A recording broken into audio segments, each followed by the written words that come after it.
আজ সংবিধান প্রণেতা doctor B.R.. আম্বেদকরের 135তম জন্মদিবসের কর্মসূচি পালন করতে গিয়ে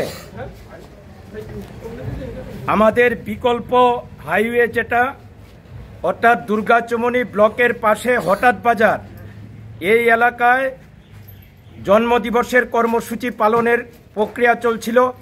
তখন বিজেপি দুর্বৃত্তরা প্রকাশ্য দিবালুকে বর্বরভাবে আক্রমণ সংঘটিত করে। তাতে আমাদের পার্টি নেতা তফসিলি সংগঠনের নেতা অনিল দাস গুরুতরভাবে আহত হয়।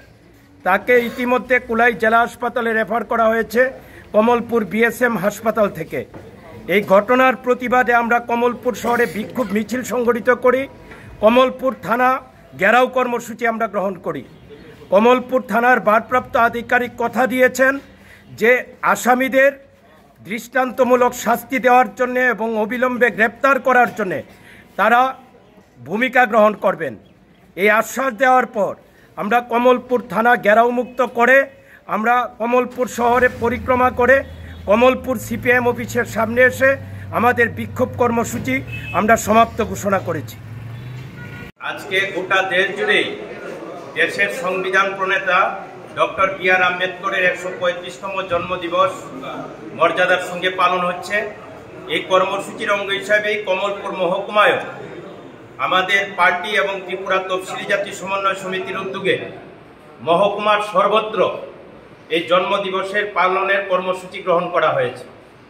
সকালবেলা থেকেই সমস্ত এলাকায় এই কর্মসূচি পালন হয়েছে। ব্যাপক অংশের মানুষ সামিল হয়েছেন। এই কর্মসূচি ন্যাশনাল হাইওয়ের পাশেই সুলুবাড়ি বাবনছড়া গ্রাম পঞ্চায়েতের মাঝখানে হঠাৎ বাজার বলে এলাকাটা, এই এলাকায় ডক্টর বি.আর. আম্বেদকরের জন্মদিবসের কর্মসূচি পালন হচ্ছিল।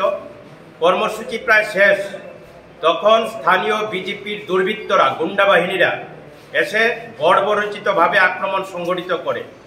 তাদের প্রত্যেকের হাতেই লাঠি সহ অস্ত্র ছিল।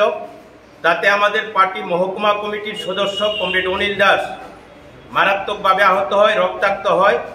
নিধির দেবনাথ সহ আরও 4-5 জন আহত হয় এবং তার মধ্যে অনিল দাসের অবস্থা অত্যন্ত গুরুতর। এখন কমলপুর বিএসএম হাসপাতালে তাকে নিয়ে আসা হয়েছে। মাথায় শিলি দেওয়া হয়েছে, শরীরের বিভিন্ন জায়গায় আঘাত হয়েছে। তার জন্যে আরও ভালো চিকিৎসার জন্য কমলপুর হাসপাতাল কর্তৃপক্ষ জেলা হাসপাতাল কুলায় স্থানান্তরিত করছেন। এই ঘটনায় এলাকায় তীব্র প্রতিক্রিয়া তৈরি হয়েছে। Doctor B.R.. আম্বেদকর সিপিআইএমের লোক নয়, দেশের একজন মহান পণ্ডিত ব্যক্তি, দেশের সংবিধান প্রণেতা। দেশের এত বড় এই সংবিধান তৈরি করার ক্ষেত্রে যার গুরুত্বপূর্ণ ভূমিকা, একজন সমাজ সংস্কারক, এমন একজন পণ্ডিত মানুষের জন্মদিবস পালন করতে বিজেপির গুন্ডা বাহিনীরা দেয়নি। বিজেপি কতটা বর্বর দল আজকের ঘটনায় তা আবার প্রমাণ দিল। এই ঘটনায় আমরা তীব্র নিন্দা জানাচ্ছি। প্রকাশ্য দিনের বেলা এই ঘটনা, অবিলম্বে দোষীদের চিহ্নিত করে গ্রেপ্তারের দাবি জানাচ্ছি। এবং এই ঘটনা যারাই এখন পর্যন্ত শুনতে পারছেন, এমনকি শাসক দলের মধ্যেও যারা একটু প্রগতিশীল, একটু ভালো চিন্তা ভাবনা করেন, তারাও বিষয়টা মেনে নিতে পারছে না। এই ঘটনার তীব্র প্রতিবাদ জানাচ্ছি।